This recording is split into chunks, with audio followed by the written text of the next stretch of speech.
PowerPoint, cours 5. Maintenant que nous avons vu les masques de diapositives, nous allons pouvoir nous intéresser un petit peu plus à notre diaporama. Je suis sur l'onglet Accueil. Vous retrouvez le groupe presse-papier que nous avions vu sur Word et sur Excel afin de copier, couper, copier, coller et puis recopier la mise en forme. Vous avez ensuite le groupe diapositive.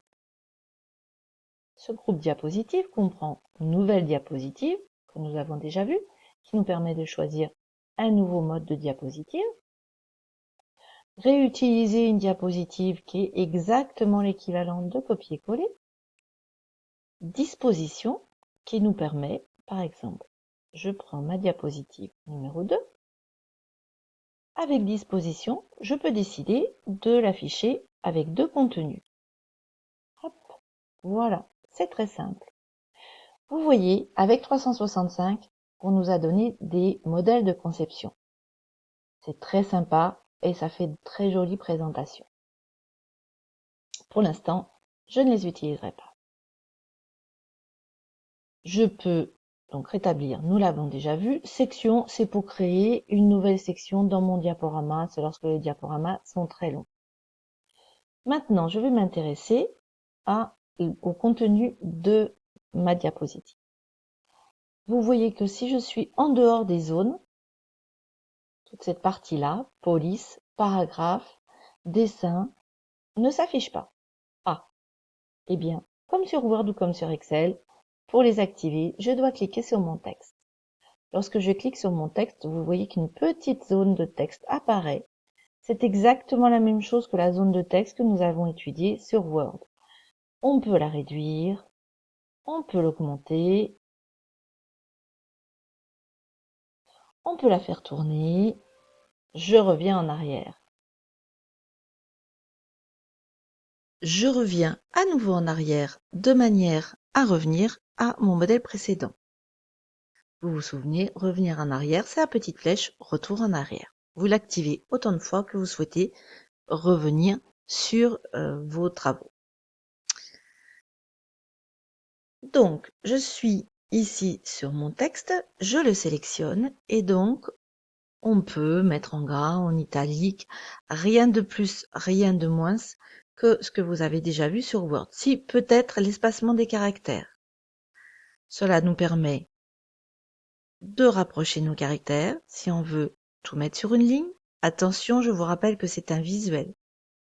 Donc plus vous rapprochez vos caractères et plus c'est compliqué à lire. Je peux les espacer et énormément les espacer. Voilà. Ou bien rester en normal. Nous avons ensuite le groupe paragraphe. Nous l'avons vu tout à l'heure, nos puces, comme on l'avait vu également sur Excel et sur Word. Ensuite, nos numérotations, si on préfère mettre des numéros plutôt que des puces.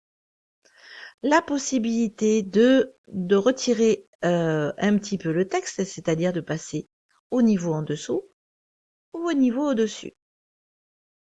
Ici, la possibilité de créer des interlignes un petit peu plus grands. Là, orientez votre texte de manière différente. Ici, aligné à gauche, centré, à droite, justifié, rien de plus que sur Word. Et enfin ici, la possibilité de mettre sur deux colonnes. Alors, comment ça fonctionne? Par exemple, je vais choisir cette diapo et je vais choisir de la mettre sur deux colonnes. Ouf!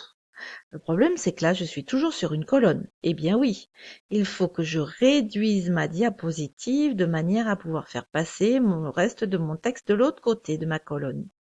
Et là, je suis sur deux colonnes. Je reviens sur ma première zone de texte. Ici, la possibilité d'aligner votre texte au milieu ou en bas. Et enfin, ici, la possibilité de créer un Smart Art, mais nous le verrons plus tard. Ensuite arrive le groupe dessin. Exactement la même chose que ce qu'on avait sur Word. Le groupe édition. Ici, la possibilité de créer un PDF et la possibilité de dicter du texte. Je vais m'intéresser à ma diapositive qui est donc devenue un mélange de deux zones. Je vais déjà revenir ici sur un exemple avec une seule colonne, pardon. Voilà. Et ici, je souhaite non pas mettre du texte, mais mettre un petit tableau, par exemple. Je vais cliquer sur tableau. Il me demande combien de colonnes. Oh, je vais en mettre 3. Combien de lignes? Par contre, je vais augmenter, je vais en mettre 5. Je fais OK. Et ainsi, je retrouve un tableau, exactement même modèle que ce que nous avions sur Word, avec un en-tête et des lignes. Toujours pareil, comme on a créé un tableau, on a un nouvel onglet qui s'appelle Outils de tableau. Dans cet onglet Outils de tableau, vous avez deux sous-onglets, Création et Mise en page. Voilà. Donc, dans Création, vous pouvez, hop, petit rappel de ce que l'on a déjà vu sur Word, choisir votre mise en forme. Voilà. Ou bien, vous pouvez, donc vous voyez ici, on a plein de mises en forme, hein, ou bien vous pouvez aller sur mise en page également, et là, vous avez plein d'informations du même style que ce que l'on avait vu sur Word. Je vous laisse créer une diapositive avec double zone et créer un petit tableau que vous pouvez compléter si vous le souhaitez.